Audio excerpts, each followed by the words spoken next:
ఇప్పుడు దేశవ్యాప్తంగా లాక్డౌన్ కొనసాగుతుంది.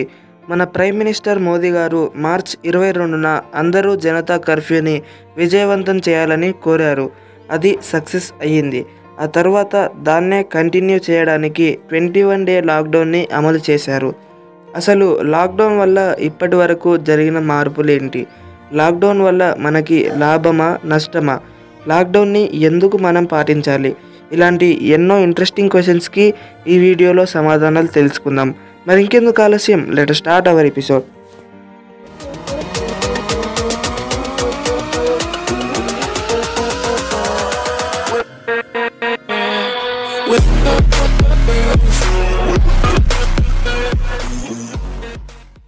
Hello friends, this is supreme and welcome to my YouTube channel supreme thoughts tech. Lockdown అనేది ఒక emergency protocol. Lockdown వల్ల మనకి ఎన్నో నష్టాలు ఉన్నాయి. ఇంకా తెలియకుండానే ఈ లాక్డౌన్ మనకి లాభాలు కూడా తెచ్చిపెట్టింది. ముందుగా లాక్డౌన్ వల్ల వచ్చే నష్టాలేంటో ఇప్పుడు చూద్దాం. Number 1, stock market. ఈ లాక్డౌన్ కారణంగా కొన్ని లక్షల కోట్ల నష్టం స్టాక్ మార్కెట్ మీద పడింది. లాక్డౌన్ స్టార్టింగ్ డేనే 11 లక్షల కోట్ల నష్టం స్టాక్ మార్కెట్కి వచ్చింది. స్టాక్ మార్కెట్ బిజినెస్ మెన్ చాలా నష్టాల్లో ఇప్పుడున్నారు. స్టాక్ మార్కెట్ వాల్యూస్ దారుణంగా పడిపోయాయి. ఇది ఒక హ్యూజ్ లాస్ అనే మనం చెప్పవచ్చు. Number 2, production. అన్ని సెక్టార్లలోనూ ప్రొడక్షన్ ఆగిపోయింది. దేశంలో ప్రోడక్ట్స్ తక్కువైపోయాయి. గ్రాస్ డొమెస్టిక్ ప్రోడక్ట్ తగ్గిపోయింది. అగ్రికల్చరల్ సెక్టార్లో రైతులకు సరైన విత్తనాలు, ఫర్టిలైజర్స్ దొరక్కపోవడం వల్ల అగ్రికల్చరల్ సెక్టార్లో ప్రొడక్షన్ ఆగిపోయింది. ఇండస్ట్రియల్ సెక్టార్లో ఫ్యాక్టరీస్ అన్నీ క్లోజ్ అవడం వల్ల ప్రొడక్షన్ ఆగిపోయింది. దీంతో దేశం మొత్తంలో హ్యూజ్ లాస్ ఏర్పడింది. Number 3, jobs.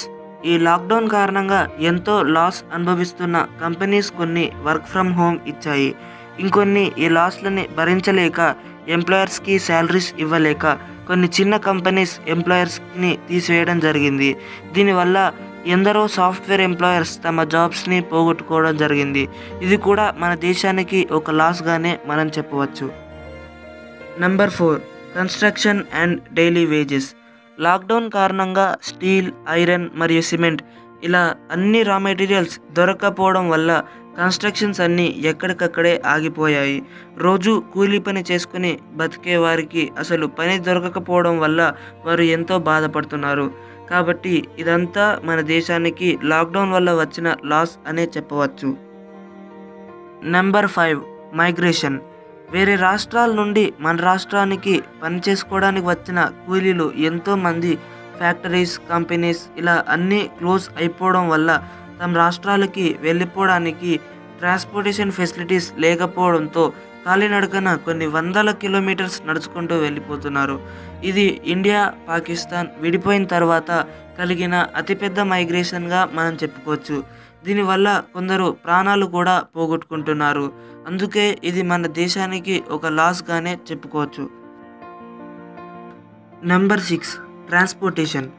ఇప్పుడు రైల్వేస్, రోడ్వేస్, ఎయిర్వేస్ అన్నీ కూడా ఆగిపోవడంతో మన దేశానికి అప్పట్లో వాటి వల్ల వచ్చే ఇన్కమ్ ఇప్పుడు రావడం లేదు. ఇది ఎంత లాస్ అయినా కూడా దీనివల్లే లాక్డౌన్ ఇంత సక్సెస్ అయింది అని చెప్పవచ్చు. ఇప్పటిదాకా చెప్పినవన్నీ లాక్డౌన్ వల్ల మనకు వచ్చే నష్టాలు. కానీ లాక్డౌన్ మనకి తెలియకుండానే కొన్ని లాభాలు కూడా తెచ్చిపెట్టింది. అవేంటో ఇప్పుడు చూద్దాం. Number 1, family time. ఎంతో బిజీ షెడ్యూల్స్తో రోజు మొత్తం కష్టపడి జాబ్స్ చేస్తూ రాత్రి ఎప్పుడో ఇంటికి వచ్చే వారికి కేవలం సండేస్ మాత్రమే ఫ్యామిలీతో గడపడానికి టైం ఉండేది. కానీ ఈ లాక్డౌన్ వల్ల రోజు ఒక సండేలా ప్రతిరోజు ఫ్యామిలీతో గడపడానికి టైం దొరికింది. ఇది లాక్డౌన్ మనకి తెచ్చిపెట్టిన లాభంగానే అనుకోవచ్చు. Number 2, pollution and global warming.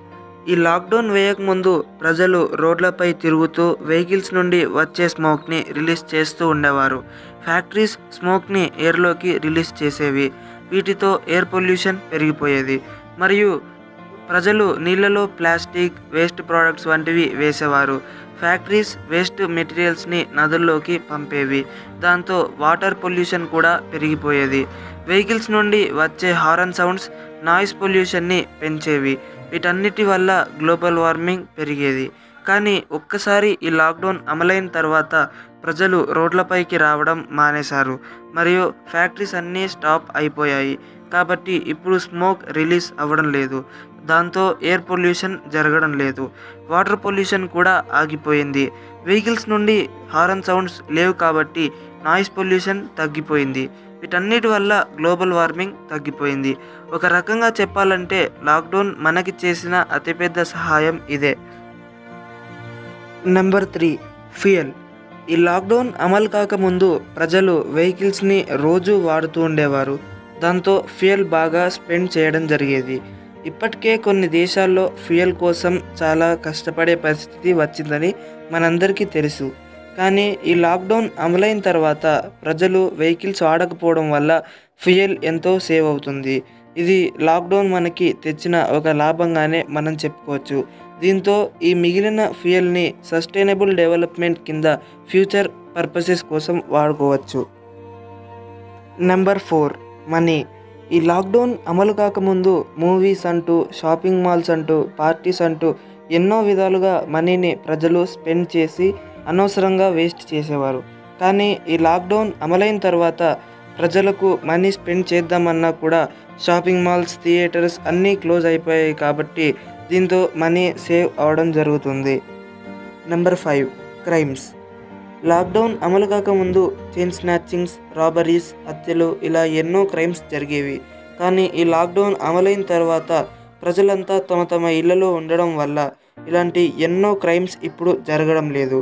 ఇప్పటిదాకా చెప్పినవన్నీ లాక్డౌన్ వల్ల మన దేశంలో జరిగిన మార్పులు, లాక్డౌన్ మన దేశానికి తెచ్చిన లాభాలు. లాక్డౌన్ వల్ల మనకిన్ని లాభాలు ఉన్నా కూడా వాటికన్నా ఎక్కువ నష్టాలే ఉన్నాయి. అయినప్పటికీ ఈ ఎమర్జెన్సీ సిచ్యువేషన్లో లాక్డౌన్ని పాటించడం అవసరం. ఒకవేళ ఈ లాక్డౌన్ని మనం పాటించకపోతే మాత్రం మన దేశంలో చాలా నష్టాలు జరిగిపోతాయి. ఇప్పటికే లాక్డౌన్ని ఆలస్యంగా అమలు చేశారు. అయినప్పటికీ మనం ఈ లాక్డౌన్ని గవర్నమెంట్ ఇచ్చే ఆర్డర్స్ని పాటించి ఈ కరోనా వైరస్ స్ప్రెడ్ కాకుండా చూసుకుందాం. ఎంత చెప్పినప్పటికీ కూడా ఇంకా కొంతమంది ప్రజలు రోడ్లపై తిరుగుతూ లాక్డౌన్ని పాటించడం లేదు. ఇలా చేయడం వల్ల కరోనా వైరస్ స్ప్రెడ్ అవుతుంది. స్టే హోమ్, స్టే సేఫ్ ఇలాంటి ఎన్నో స్లోగన్స్ వచ్చినప్పటికీ ప్రజల్లో ఇంకా అవేర్నెస్ క్రియేట్ కాలేదు. కాబట్టి ఇప్పటి నుండైనా లాక్డౌన్ని పాటించాలి. మనకున్న దేశభక్తిని లాక్డౌన్ని పాటించడం ద్వారా చూపించుకుందాం. నా ఎక్స్ప్లెనేషన్ మీకు నచ్చితే ఈ వీడియోని లైక్ చేయండి, కామెంట్ చేయండి, ఈ వీడియోని మీ ఫ్రెండ్స్కి షేర్ చేయండి. నా ఛానల్ని సబ్స్క్రైబ్ చేయడం మాత్రం మర్చిపోకండి. Thank you for watching this video.